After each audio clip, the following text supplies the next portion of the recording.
दर्शकों, आप सब लोग कैसे हैं। मैं यही ध्यान और भावना करता हूं कि आप सब लोग कुशल मंगल से होंगे, प्रसन्नचित्त होंगे, खुश होंगे, मस्त होंगे, मग्न होंगे, दुरुस्त होंगे, चुस्त होंगे। जैसा कि मैं हर रोज़ कहता हूं, फॉलो सब्सक्राइब करो न करो ये तो आपकी मर्जी है, पर ध्यान लगाकर, चित्त लगाकर, मन लगाकर, दिमाग लगाकर, माइंड लगाकर सुनते रहो। बस यही हमारी अर्जी है, बस यही हमारी अर्जी है, बस यही हमारी अर्जी है।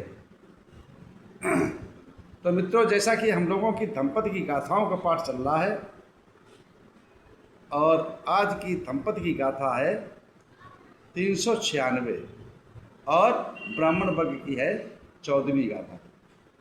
तो इस गाथा को तथागत सम्यक संबुद्ध ने किस उद्देश्य पर, किस कारण, किस जगह पर, किस स्थान पर, किसको लक्ष्य बना करके उपदेशित किया, चलते हैं उस जगह पर, उस स्थान पर, उस कथा पर, उस विधा पर, उस कारण पर।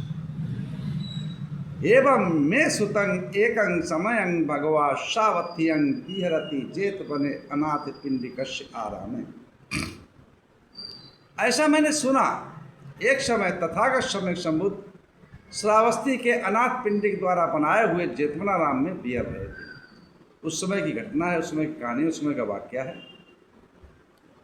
कि एक जो है ब्राह्मण पुत्र भगवान बुद्ध के पास जाता है और क्वेश्चन करता है, प्रश्न करता है, सवाल करता है कि भगवान, आप अपने शिष्यों को, भिक्षुओं को ब्राह्मण कहते हैं और मैं तो जन्म से ही ब्राह्मण हूँ, पैदाइशी ब्राह्मण हूँ, ब्राह्मण माता से, ब्राह्मण पिता से मैं पैदा हूँ।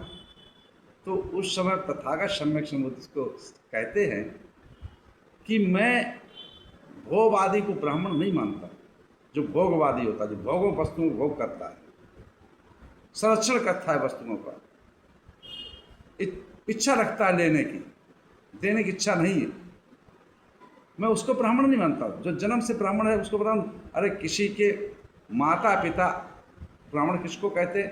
किसी के माता पिता सदाचारी, कुशल और शीलचारी, शीलपरायण हों तो उसको समझदार हों, सदाचारी हों तो उसको ब्राह्मण कहा जाता था। और ऐसी उसकी पत्नी हो तो उसको ब्राह्मणी कहते थे।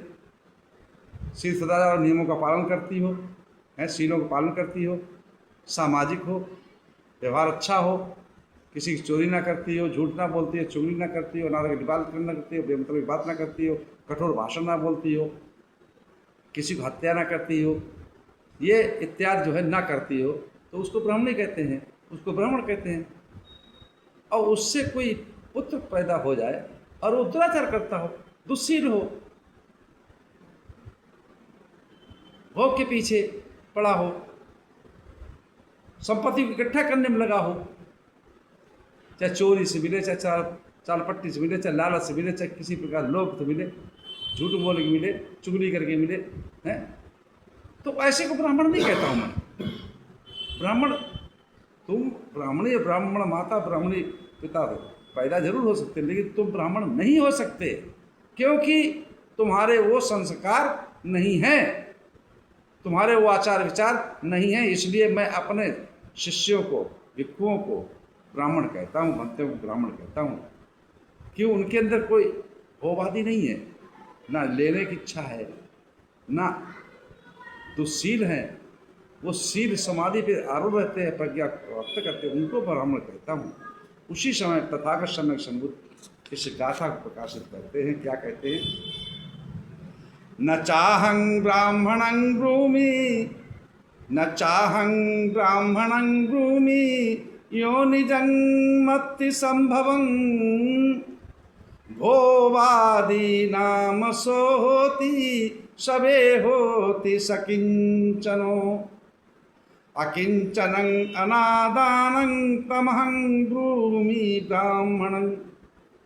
माता पिता की योनि से उत्पन्न होने के कारण जो कुशल कार्य करने वाले थे, सदाचारी थे, सद्विचार रखने वाले थे, उनके ऐसी माँ की कोख जन्म लेने वाला, और जो दुराचारी है, अनाचारी है, दुश्शील है, तो वो ब्राह्मण कैसे हो सकता है? उसको मैं ब्राह्मण नहीं मानता हूँ। जो संग्रहित करता है उसको मैं ब्राह्मण नहीं मानता हूँ। वह तो केवल भोगवादी है, भोग वस्तुओं को इकट्ठा करना, उसके लिए कुछ भी करना पड़े, झूठ बोलना पड़े, चोरी करनी पड़े, चुगली करनी पड़े, हत्या करनी पड़े, तो ऐसे को ब्राह्मण नहीं कहता हूँ मैं ब्राह्मण उसे कहता हूँ जो अपरिग्रही है, त्यागी है, जिसके अंदर कोई चीज लेने की इच्छा नहीं है, कोई कामना नहीं है, कोई तृष्णा नहीं है, मैं उसको ब्राह्मण कहता हूँ। वो ब्राह्मण होता है, न कि जन्म किसी ब्राह्मण माता पिता के माता के कोख से ले लिया तो ब्राह्मण हो गया, नहीं, ऐसा ब्राह्मण नहीं होता है। ब्राह्मण उसको कहते हैं कि जो परिग्रह ग्रह त्याग कर दिया, जिसने शील सदाचार पे आरूढ़ है, समाधिष्ठ हो रहा है, ध्यानस्थ हो रहा है, प्रज्ञा को पा लिया है, उसको मैं ब्राह्मण कहता हूँ। इसी के साथ मैं अपनी वाणी विराम देता हूँ। आप सब लोग मंगल हो, कल्याण हो, सुखी जीवन हो, लोगी काया हो, दुख दूर हो जाए, सुख से वास करो, हमेशा प्रतिष्ठित रहो। आप सब लोग मंगल हो, मंगल हो, मंगल हो।